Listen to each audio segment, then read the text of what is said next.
desde BMAG, Ecologistas en Acción, estamos iniciando un espacio formativo de reflexión por los pies en la tierra. Hoy dedicamos el tema a la soberanía alimentaria, que es algo más allá de la simple producción primaria, y desde esa estrategia pues hemos organizado una tertulia, una mesa de diálogo con Manolo Redondo. Buenos días, Manolo, gracias por estar ahí. ¿Qué tal? Buenos días, un saludo a todos y a todas. Gracias. Contamos también con Pablo Batista Pérez, histórico militante ecologista, agricultor ecológico de más de 30 años de experiencia y también importador de productos ecológicos. Tiene una pequeña actividad económica asociada a la comercialización de productos ecológicos.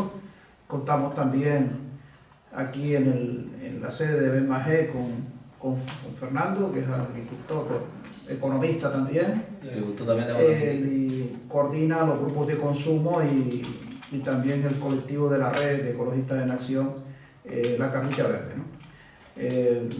Comenzamos con Manolo, preguntándole cómo ve el sector, cuáles son los retos, las oportunidades, y también un poquito enmarcar dónde estamos.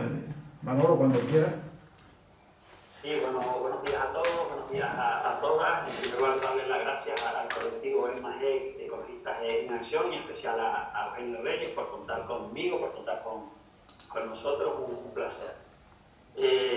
Bueno, la idea es hacer una primera intervención yo para situar, para poner los pies en la tierra, en este caso, sobre el concepto de soberanía alimentaria, ¿no? Sobre la mesa de diálogo y en qué medida ahora mismo el sector primario de las islas, dentro de esa soberanía alimentaria, qué camino lleva recorrido y hacia dónde tenemos que ir, ¿no? Cuando hablamos de soberanía alimentaria, hay que recordar que no hablamos únicamente de autoabastecimiento, de autarquía, sino hablamos realmente de una estrategia, ¿no? Sobre la cual pues, reconstruir la política agroalimentaria en las islas, ¿no? Y es muy importante la parte agro, pero también es fundamental la parte alimentaria, ¿no? Porque lo que nos tiene que quedar a todos claro es que todo el trabajo que desarrolla el agricultor, la agricultora, el ganadero y ganadera, el fin último, el fin principal es producir unos alimentos, ¿no? Con lo cual esa parte alimentaria nunca la tenemos que perder de vista, ¿no? Al final, soberanía alimentaria viene a ser que entre todos es un derecho y tenemos que decidir sobre cómo alimentarnos, ¿no? Y el decidir implica el dónde, el quién y el cómo producir esos alimentos, ¿no? Y no es una cuestión neutral, ¿no? O sea, al final no es solo alimentar, sino es importante saber, como decía, el dónde. Y soberanía alimentaria implica que esa producción se debe situar lo más cerca posible del lugar donde se consumen los alimentos. Y el quién debe ser principalmente por explotaciones, por producciones familiares. Y debe ser el cómo. En el cómo es importante que se haga de manera respetuosa con el medio ambiente, que se acomode los no dependientes y demás. Ahora mismo, a nivel nacional, para que hagamos una idea, la distancia media que recorren, de kilómetros que recorren los alimentos que llevamos a nuestras mesas, podemos estar entre los 4.000 y 5.000 kilómetros de media, ¿no? Eso es mucho, ¿no? Pues eso conlleva problemas para la producción, pero también problemas para el medio ambiente y problemas para el modelo, ¿no? ¿Cómo podemos avanzar esa soberanía alimentaria en el caso de las islas, ¿no? ¿Cuáles son las principales dificultades que tenemos desde el sector para avanzar en ellas? Yo situaría dos como principales, ¿no? Una tiene que ver el acceso a los recursos que son imprescindibles para llevar la actividad, principalmente tierra, agua, pues también podría ser energía. Hay dificultades para acceder a tierra por parte de la gente que se incorpora, pero no solo por parte de la gente que se incorpora, sino la gente que quiere ampliar su espacio, si quiere, con los precios que tienen aquí las tierras agrarias, las tierras agrícolas, el hecho de que no se estén priorizando la competencia que tienen con otros sectores como el sector turístico que pueden pagar más, hace muy difícil eso. Y otro elemento esencial es el tema del agua, ¿no? Ayer mismo en Tenerife tuvimos una reunión como a nivel de Cabildo para la declaración de la próxima semana de la emergencia hídrica. En el caso de Canarias, pues va a haber una mesa de la sequía la próxima semana. En el resto de islas la situación no es mejor, ¿no? Entonces, bueno, el agua es básico para eso y es uno de los cuellos de botella. Y otro es la dependencia exterior, ¿no? Si nosotros queremos incrementar nuestra capacidad de producción, ahora mismo, por ejemplo, hemos tenido problemas con la semilla. Hace unos meses hubo una crisis muy fuerte con la semilla de la papa, el 100% de la semilla prácticamente de la papa viene de fuera. Se produjo un corte de suministro y nos quedamos con la dificultad de producir papa. Esa dificultad es mayor con los productores ecológicos que tenemos en las islas, ¿no? Pero también tenemos dificultades a la hora de acceder, por ejemplo, a la fertilización. Los fertilizantes traen de fuera, pero cuando hacemos una apuesta con la fertilización orgánica, estamos teniendo también complicaciones para acceder al producto, ¿no? Alimentación animal, más del 95% del alimento de nuestras cabañas viene de fuera, ¿no? Pues si queremos reducir nuestra dependencia, incrementar el grado de soberanía alimentaria, pues ese es uno de los ejes que tenemos que trabajar, ¿no? Entonces, bueno, si hablamos de cuellos de botella, no hablaremos de soluciones, pero si hablamos de cuellos de botella, esos serían básicos. Y después, como último elemento, el tema de las exportaciones. Ahora mismo, por ejemplo, en Canarias estamos pendientes de la posible apertura de una línea con Tafalla. Eso sería criminal, sería catastrófico para el sector, tanto el agrícola como el ganadero. Tenemos una orden de 12 de marzo del 87, un marco de protección que en principio nos debería proteger la entrada de plagas y enfermedades a las producciones de las islas, con un control de las producciones en frontera que se lo saltan a la torera, con producciones que entran sin producciones que tienen prohibido su incorporación a las islas, como por ejemplo producciones subtropicales que entran semana a semana por nuestros puertos y aeropuertos. Bueno, todos son elementos en los cuales tenemos que poner el foco, y en muchos casos la herramienta existe porque el marco normativo existe, pero en cambio no estamos siendo capaces de hacerlo cumplir. Yo creo que como una primera introducción para este diálogo, yo creo que bueno, esa sea. Gracias, Manolo. La verdad que nos pone unos desafíos importantes. Ahí se habla de ese 95% de dependencia de la cabaña ganera de los alimentos. No tenemos bancos de semillas en Canarias, el cuello de botella del agua y el precio de la tierra agrícola, etcétera, etcétera. Temas, retos, desafíos probablemente difíciles de resolver. Pero bueno, hablamos ahora con Pablo Batista en La Palma, probablemente nuestra isla verde, ¿no? O teóricamente verde. Ya nos contará Pablo cómo está y cómo es una isla que siempre ha sido emblema en el tema de la producción primaria. Pablo, cuando quieras contarnos cómo ves un poco la experiencia de La Palma, cómo ves el futuro, cuál ha sido tu batalla de 30 años ahí sobreviviendo. Tú tienes un régimen de alquiler de tierra agrícola, por ejemplo, etcétera. Cuéntanos un poquito cuál es tu batalla, tu trayectoria y cómo ves la salida a estos desafíos. Cuando quieras, Pablo. Bueno, desde luego cuando comenzamos en esta batalla, como tú lo defines, digamos las perspectivas y la ilusión y los objetivos parecían más realizables. En realidad, no solo en estos 30 años, sino ya en los últimos tal vez 50 o 70 años, Canarias está caminando un camino contrario a lo que estamos hablando, contrario a la soberanía y a la seguridad alimentaria. La Palma fue soberana desde el punto de vista alimentario hasta los años 60 y no solo era capaz de producir lo que su población necesitaba, sino que era incluso capaz de abastecer al mercado canario en algunos productos, ¿no? Y no solo La Palma, es decir, hemos perdido cosas tan importantes como una industria agroalimentaria que la hubo, o incluso pesquera que la hubo. Ya no hay factorías de conservas en Canarias, que las hubo, no hay conservas de frutas, que las hubo, producciones, bueno, de hecho es ya difícil encontrar en las ciudades panaderías cercanas o incluso molinas de cofre, ¿no? Han desaparecido muchas de ellas.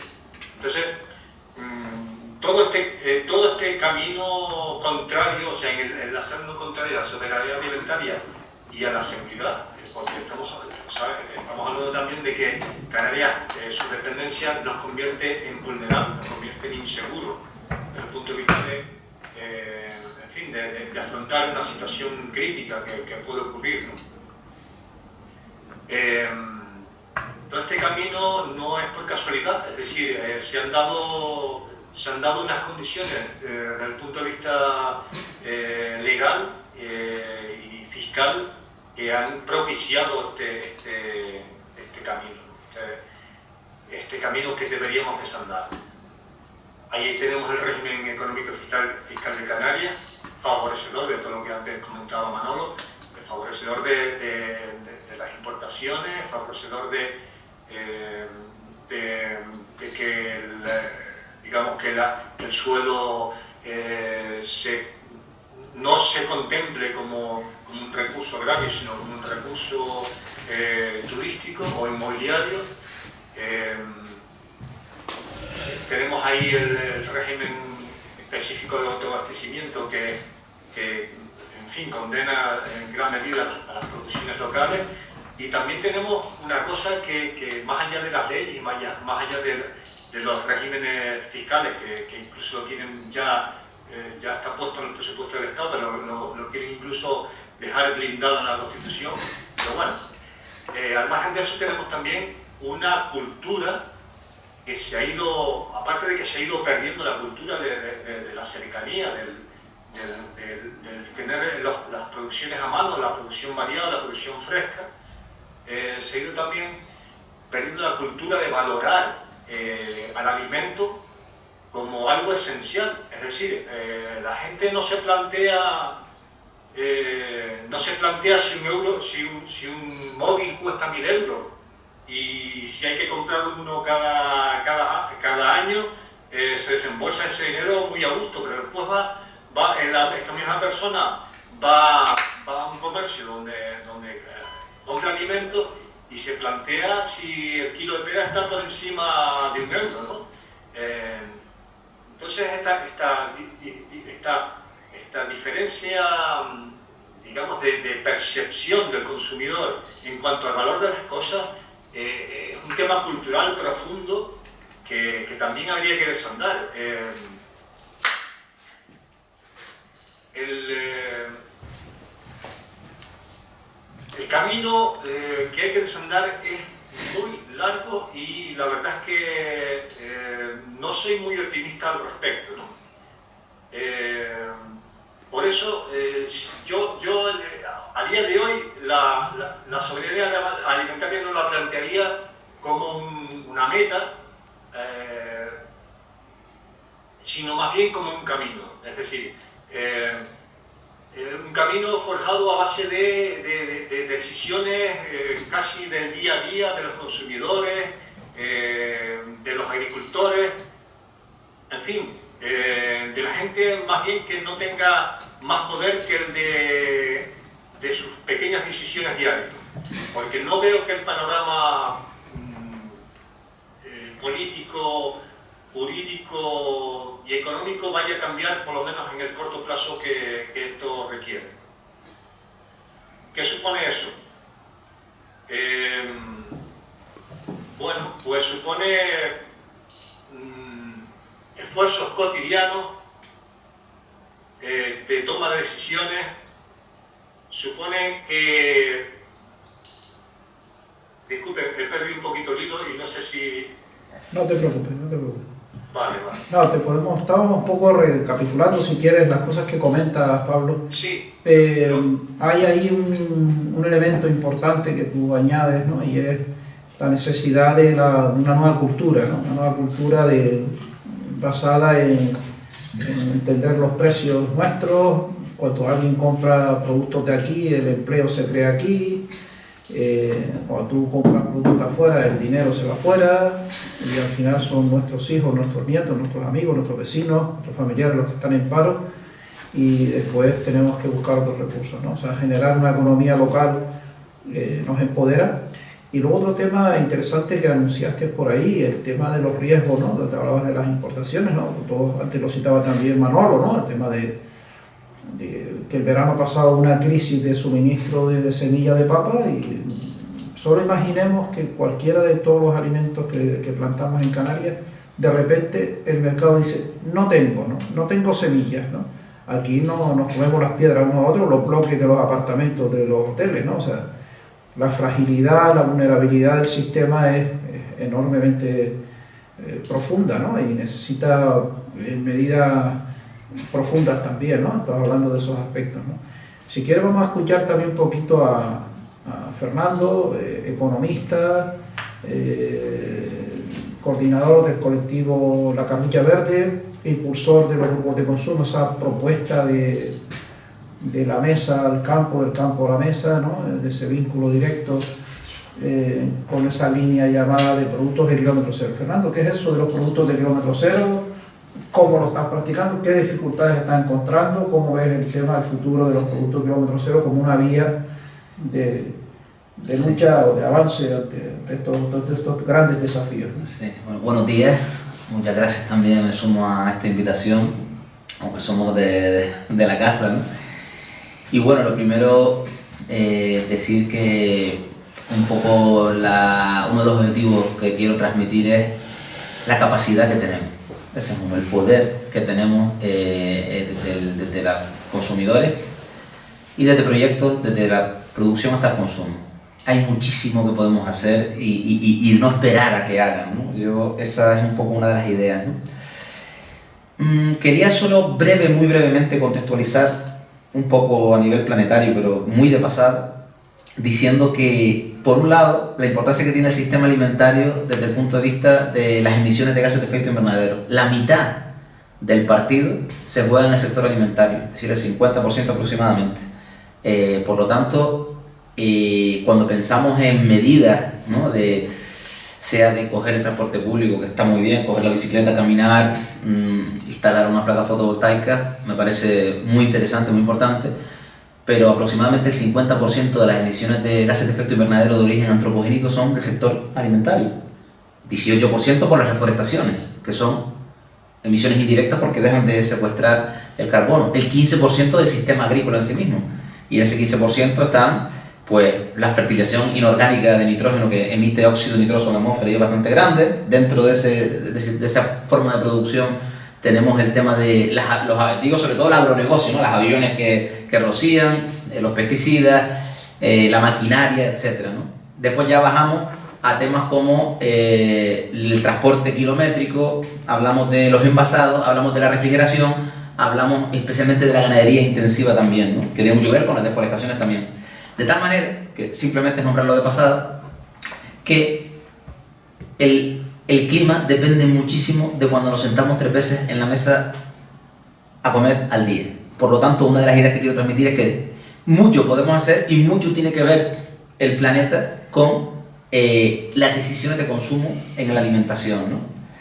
Vale, esa es otra idea, es que dentro de... Y tiene mucho que ver con los límites planetarios. Cambio climático, acidificación de los océanos, cambio en el uso del suelo, el ciclo biogeoquímico del fósforo y el nitrógeno, etcétera, ¿no? Es decir, una serie de pérdida de biodiversidad, porque este sistema agrícola predominante se carga al planeta, ¿no? Y pérdida de salud también. Y pérdida de salud, por supuesto. Por supuesto, ¿no? Entonces, vale, los límites planetarios.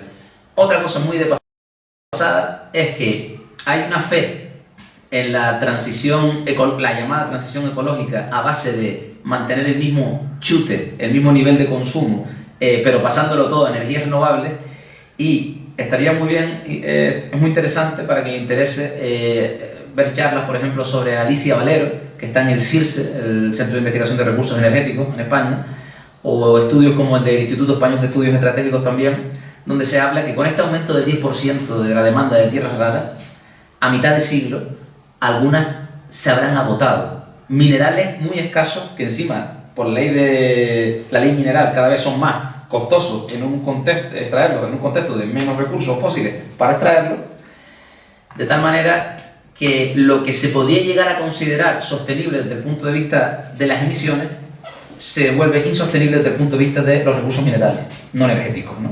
Y las tierras raras, por ejemplo, son muy escasas y depende críticamente la transición o la llamada transición ecológica de eso. Por lo tanto, termino con esa parte ambiental, solo hay una salida, y es de crecimiento, es el decrecimiento de una manera importante, reducir, repensar, reflexionar, relocalizarse, etc. Es una decisión que más que un tema de opiniones o ideologías es un tema de planteamiento físico. Por lo tanto, sí, de límites, ¿no? De límites físicos, ¿no? Físico. De tal manera que esa es una necesidad física, ¿no? Y por otra parte, tiene mucho que ver con vivir bien y con ser felices también. Claro, esa expresión muy antigua de los canarios, menos es mejor, total. En este contexto tendría una narrativa interesante. Y hasta un tomate, menos posiblemente más sana la tierra, más sano el suelo, haya más nutrición, más nutrientes o sea, ahí, ¿no? El tomatito de cherry ese de toda la vida, o el cagalerón, Cagalerón. pequeñito tiene más sabor y después si usted quiere se toma su vasito de agua, ¿no? Efectivamente. Paga el agua a precio del agua y no a precio de tomate. ¿no? Efectivamente, la fertilización inorgánica infla, bueno, eso sería un tema muy interesante también. Bueno. María Dolores Raigón habla mucho, hay charlas en internet también de las propiedades nutricionales de lo ecológico y lo compara con lo convencional, es muy interesante escucharlo. Necesidad de crecer, de ruralizarse, de relocalizarse, la autosuficiencia, no digo la soberanía alimentaria, que yo la veo como dice la vía campesina, como el derecho de los pueblos, no me refiero al Estado, yo por lo menos, sino los pueblos, que eso se puede considerar, alguien puede considerar el Estado, alguien puede considerar la familia, la vecindad, yo soy mucho de comunidad y de la vecindad, de decidir sus políticas alimentarias. Entonces, yo creo que es necesario un alto nivel de autosuficiencia, no significa autarquía para nada, pero que los pueblos decidan, en cualquier caso, decidan. Y a lo mejor hay un comercio con las otras islas, con península, pero decidir. Para centrarnos, la experiencia tuya aquí de grupos de consumo, ¿cómo está eso?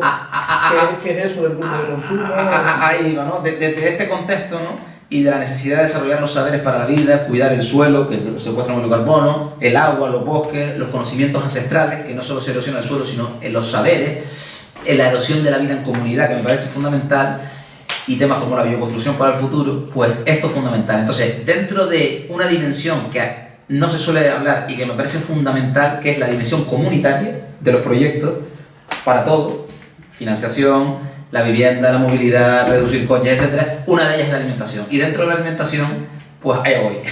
Es decir, poner en valor lo ecológico local, o sea, no entiendo otra manera de cuidar el medio ambiente y cuidar la salud. Y hago una pequeña trama para hablar de los grupos de consumo, ¿no? Cuando dices economía local, ¿te refieres la huerta de la abuela, el huerto del vecino? Efectivamente. Oye, y si decidimos colectivamente a Tenerife, a tal, pero todo lo más cerca posible. Claro, o sea, que tú aspiras que todo el mundo tenga una lechuga plantada en la azotea, más o menos. Caminar hacia allí, como decía el compañero, un proceso, un camino, no, sin volverse loco de la mañana, pero como camino, ¿no? Entonces, voy a hacer una pequeña trama para los grupos de consumo. Imaginemos una persona que va a una tienda o un mercado y dice, yo quiero consumir ecológico local, y compra. Yo soy de poner en valor eso, porque ya es un salto, ¿no? Ecológico y local, ¿no? Digamos que al final dice, oye, yo quiero conocer al agricultor y quiero tener criterios para elegir al agricultor. Pues me junto con 3 vecinos y hablo con un agricultor, porque me pasan el contacto, un agricultor ecológico, y el agricultor dice, oye, mira, es que hasta 15 personas yo no me voy a mover hasta allí, porque no me sale a cuenta. Pues van al local, organizan una charla, una reunión, y al final son 15 vecinos. Y hablan, oye, ya somos 15. El agricultor, venga, hago la cesta y se la llevo. Digo, coño, pues mira, al barrio, ¿no? Al barrio, claro. Aquí hay un aprendizaje de autogestión muy interesante, porque de repente dice, oye, ¿y ahora cómo hacemos? ¿Qué local? Pues a lo mejor uno dice, mira, tengo un garaje, tengo un no sé qué.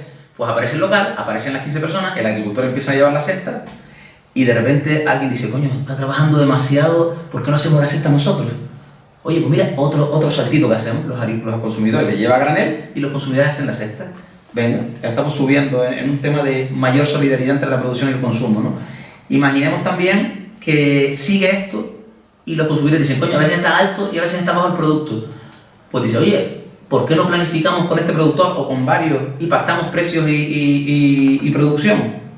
El agricultor dice, encantado, ¿sabes lo que es tener vendido el producto a un precio justo por una decisión solidaria entre consumidores y productores antes de plantarlo? Venga, subimos otro escalón en los procesos comunitarios, ¿no? De repente, dicen, le ven con un pico de trabajo y dicen, coño, ¿por qué no le echamos una mano? Y organizamos una cosa que aquí llamamos juntas, que son jornadas de trabajo comunitario, y deciden ir una vez al mes a echarle una mano al agricultor. Cosa que, por ejemplo, todo esto son hechos reales que hacemos nosotros en nuestro colectivo. Un paréntesis aquí. Sí. Yo soy de esa cultura de echar una mano a los agricultores. Y la verdad que más que echar una mano es una experiencia alucinante, ¿no? Te vas al campo, compartes con la gente, haces un día de aire puro, aire limpio. Incluso hay una bacteria famosa que está en los suelos agrícolas, que cuando estás en ese sitio te aumentan los niveles de salud, de vitamina K, cuando estás en contacto con la tierra. O sea, tú planteas que en el futuro cada vez más, en vez de que la finca se acerque al vecino, el vecino se acerque a la finca, ¿no? Y comparta, apoye y absorba también el aire limpio, el disfrute. Totalmente, ese ruralizarse tiene que ver que más gente se fije en el campo, y ahí el consumo puede ayudar muchísimo, incluso desde la ciudad, pero cada vez más en el campo y más cercano, ¿no? Por poner un ejemplo, aquí tengo yo una botellita, por decir algún ejemplito aquí, de tuno indio, ¿no? Concentrado tuno indio. Concentrado tuno indio que suministra una pareja de un barrio rural. De cercado de araña, ahí en la cumbre. Cada vez que yo hablo con ella, dice, sí, pero tienes que venir a buscarlo, ¿eh? Porque es lejísimo, porque te ven en el curro, no llega, entonces... Delicioso, por cierto, ¿eh? No tiene marca, pero sí, vamos, una calidad impresionante, ¿eh? Muy sano. Pues tengo por aquí otra cosita muy curiosa que quisiera comentar, ¿no? Aquí tenemos un gofio de ese proyecto de léenos por aquí, que está aquí. Temosén. Temosén. ¿Qué significa Temosén? Temosén, creo que es gofio de cebada. Gofio de cebada, en nombre prehispánico, nombre Amasí. Y esto es una recuperación que hizo los para que lo vean ustedes también. Lo ven por aquí. Aquí está el paquetito. Y han recuperado una tradición prehispánica, siembra a la mujer en la zona de Acusa, Artenara, en el centro de Gran Canaria, y una red de consumidores garantiza que lo van a consumir, y permite recuperar una tradición prehispánica y a la vez un producto de alta calidad ecológica como es la avena de nuestros antepasados. Bueno, este es otro ejemplo, ¿no? Por aquí tenemos algunos más. Entonces, esa cultura de ir poco a poco recuperando, ¿cómo la ves, Fernando? ¿Tú crees que ahí cómo podemos sumar? Sí, de hecho en este propio gofio hemos ido varias veces a la finca a segar, hemos organizado trillas, nos hemos quedado de acampada, o sea que al final hay mucho de compartir y conocer y ponerle cara al agricultor, ¿no? Y vivir experiencias y conocer a su familia, etcétera, ¿no? Esto hay mucho de esto, ¿no? En esto, ¿no? Entonces, de dar el milagro del primer paso, ¿no? De decido conocer, conectarme a personas y a ver que existe, ¿no? Y aparecen estas ideas como los grupos de consumo agroecológico, oye, que puede derivar al final en una tienda colectiva, sobre todo que esa decisión colectiva, esa es la clave, ¿no? ¿Tú crees entonces que la comunalidad, o sea, los procesos comunales, los procesos colectivos, es una vía campesina, una vía de los consumidores, hay un híbrido ahí un poco... Sí. No solo interesante, sino necesaria. Cuando perdamos esta subvención de la naturaleza que hemos estado viviendo a crédito, los saberes, como vivir en comunidad, al igual que el conocimiento central, aprender a vivir en comunidad será algo importante no solo por bonito, sino por necesario para la sobrevivencia. Y es una maravilla,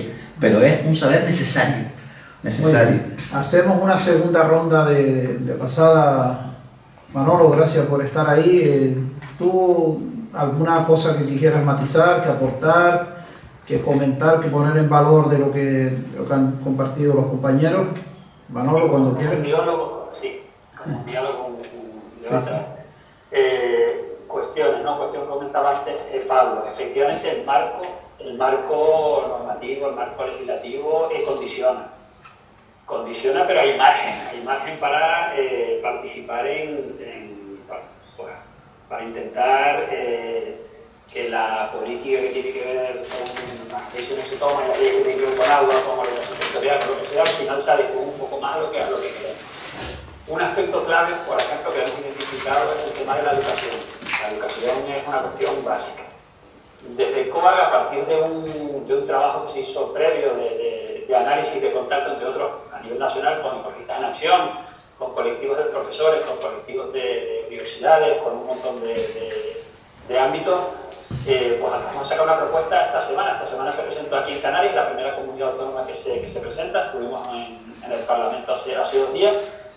Y el objetivo principal es, si es posible, tener una asignatura en primaria y secundaria sobre alimentación.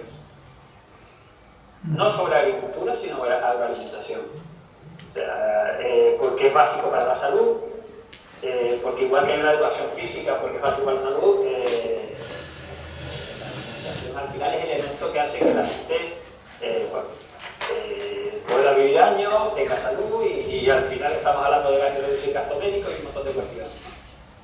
Ese aspecto es claro. Claro, y ahí creo que contamos con los colectivos ecologistas, sí. de hecho a nivel nacional se ha planteado. Perdona, Manolo, que te atropelle un poquito. Hay una iniciativa que trabaja BESMAGE en el interior de la isla Gran Canaria, se llama la Ruta de los Canaris, que pretende ir trabajando lo que llamamos el currículum rural o el agrocurrículum de los escolares canarios, de los universitarios canarios e incluso de la población. O sea, tenemos estudiantes que se van a la Semana Blanca de la Nieve a no sé qué sitio, pero pudieran perfectamente estar 5 o 6 días aprendiendo a hacer queso ahumado en el hierro, podrían estar compartiendo alguna actividad agraria, compartiendo con la vida, la cultura, y estamos intentando formalizar esa línea, ¿no? Creo que esa es una estrategia. En este caso, Eugenio, claro, al final sería, el planteamiento nuestro es más ambicioso a ver hasta dónde llegamos, ¿no? La idea es una asignatura, lo que nos han dicho los profesores, bueno, ¿y cuál quitamos? Bueno, pues no vamos a meter una asignatura, vamos a hacerlo en ciencias naturales, ciencias sociales, donde sea, porque al final la alimentación vale cuando se habla de geografía, transversalmente cuando se habla de historia. En este caso, la idea no es que aprendan a hacer pan, que podría ser también, sino que aprendan a valorar la importancia que tiene la alimentación, que la gente sea capaz de tomar una decisión, que sepa que una fruta y una verdura puede ser mejor para su cuerpo que comerse un producto procesado. Y que aprendan a valorar el cómo, el dónde y qué produce. ¿Por qué? Porque el estudio previo que se hizo para plantear esta asignatura fue analizar los libros de texto existentes, ¿no? Bueno, pues el término agricultura se nombra 3 o 4 veces y el término ganadería 2, de los cuales 1,5 es para hablar de los males que tienen la emisión del CO2 las explotaciones ganaderas. Entonces, bueno, siendo eso así, pudiendo tener elementos negativos en las producciones intensivas, hay que poner en valor todos los elementos positivos que tiene el sector agrario y después haciendo hincapié en que tiene un sector agrario que tiene que tender a producir de una manera sostenible. Lo que antes comentaba el compañero de MAGEC, o sea, nuestro objetivo es tender hacia una manera de producir sostenible, ¿no? Y somos fundadores de Vía Campesina. ¿Cuál es el fundador de Vía Campesina? Nosotros colaboramos con el proyecto Comedores, ahora mismo la gestión del programa de comedores en la parte de producción, que asesoran a los agricultores y agricultoras de toda Canarias en el programa de comedores de Canarias, que fomenta la producción ecológica, eso que es toda Canarias, ¿no? Nosotros tenemos un proyecto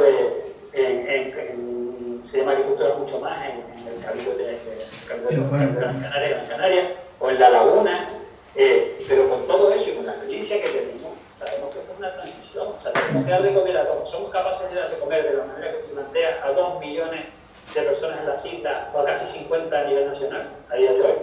No somos capaces. Tenemos que llevar una transición. A los productores que tenemos que tienen 50, 60, 70 años, nos cuesta un montón en finca explicarle que esto no consiste en echar un producto un día porque es martes, sino que al final hay maneras de trabajar eso.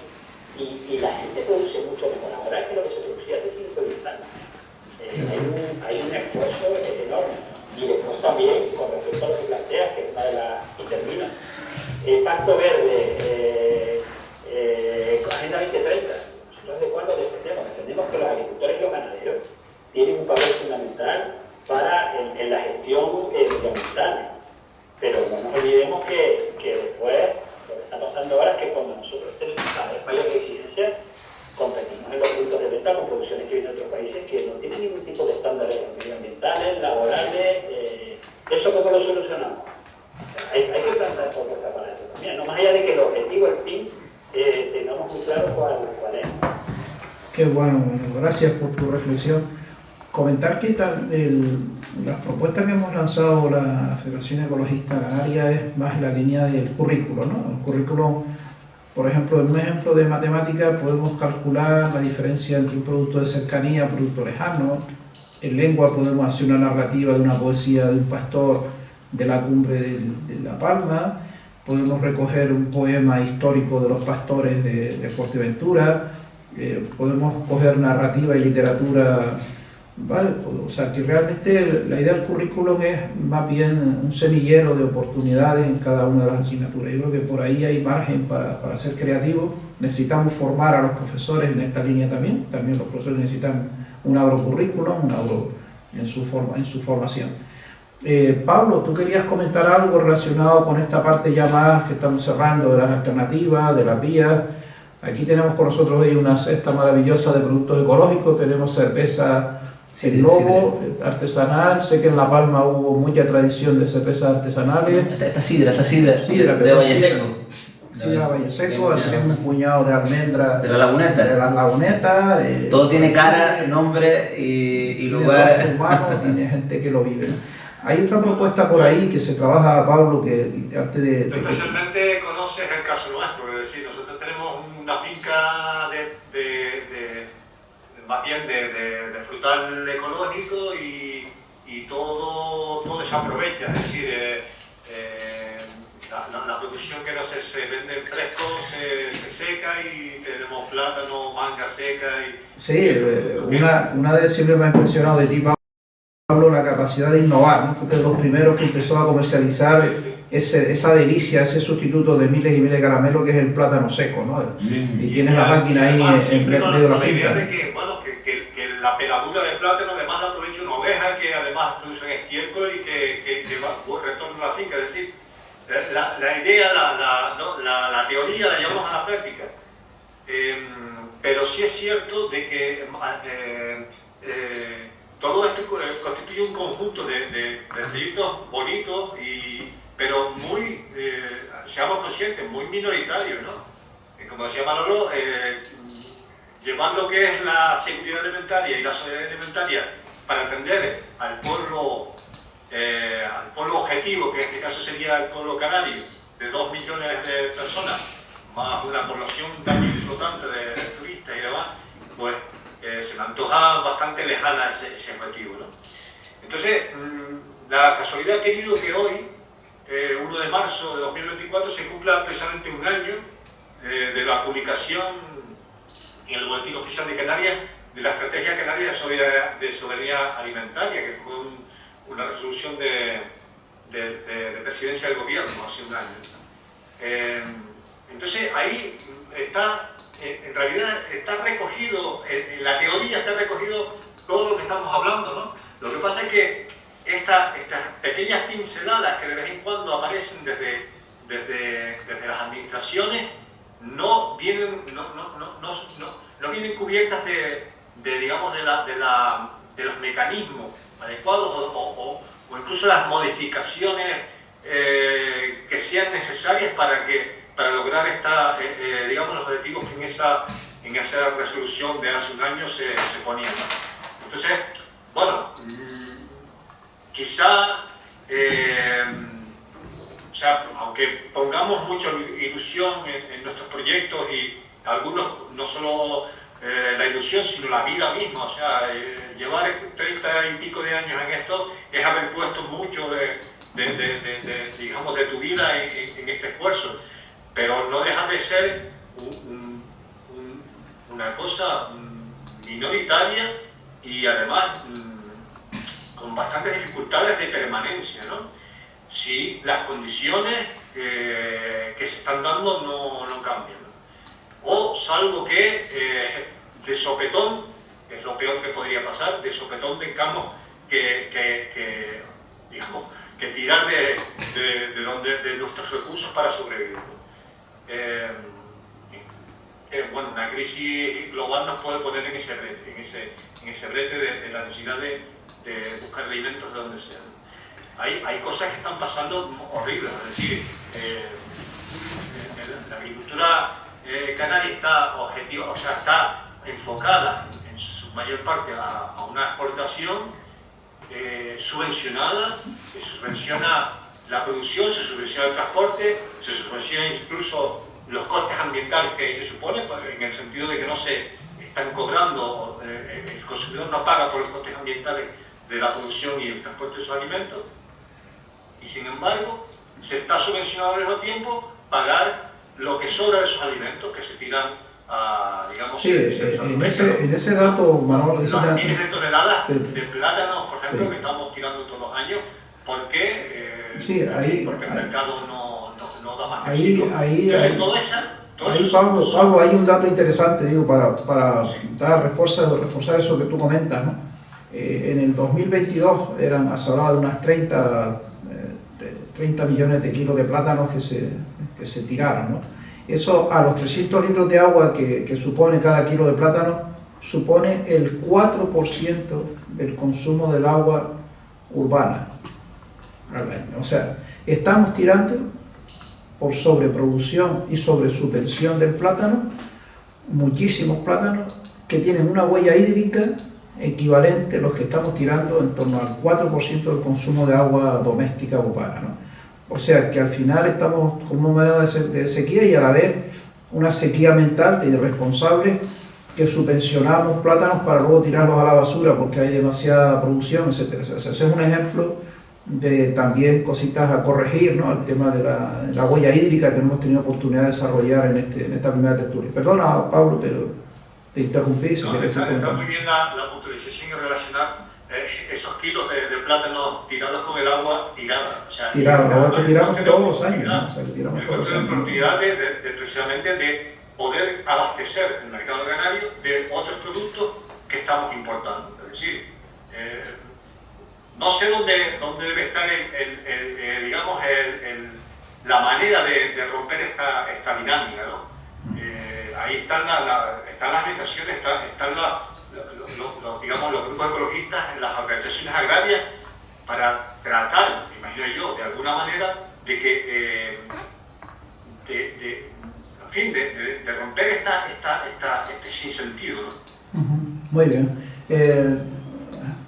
Compañero Fernando, para ir cerrando ya un poquito algunas palabras de cierre, un poquito de todo eso que tú hablabas de la comunalidad y tal, algo así que quisiera resaltar. Sí, es curioso porque al igual que los análisis, ¿no?, sobre macro, ¿no?, de la situación ambiental, de las políticas que existen a nivel europeo y todo esto, yo la verdad que desde una perspectiva de redes comunitarias, la verdad que veo un campo de posibilidades tremendo, ¿no? Fincas, cuando se genera vínculo en redes comunitarias, aparecen. Casas en el campo con locales que están, aparecen. Cuando hay relaciones solidarias, me refiero. Todo aparece. Hay que estar en red, hay que conectarse a red, hay que tomar decisiones de consumo, ¿no?, convirtiendo, como dice esa frase, el carro de la compra en carro de combate. Hay que trascender de la soledad, ¿no?, y conectarse con otras personas, y digamos que incluso, al igual que el movimiento obrero no hacía cosas de extrañas, sino periódicos, huelgas, manifestaciones, cooperativas y demás, a día de hoy es a base de estar en los barrios. Es decir, se puede conseguir muchísimo, charlas, jornadas, rutas de senderismo, ir a la finca de los productores, conocer, montar grupos de consumo. Es decir, hay una capacidad que sí es verdad que es una minoría, pero es verdad que es un camino. Los caminos de construcción y de emancipación tienen mucho que ver con caminos de fondo que necesitan procesos y demás. Pero yo confío muchísimo en la capacidad de que esto que es minoritario alcance otra magnitud y conectándonos. Hay mucha capacidad, el poder que tenemos, me refiero. Hay un tema que has sacado ahí que los ecologistas también lo solemos comentar, es el fomento de lo que llamamos la residencia emocional, ¿no? Cuando fue el volcán de La Palma, todos teníamos una segunda residencia emocional con los palmeros, nos levantábamos por la mañana informándonos cómo estaban nuestros amigos, nuestra gente, ¿no?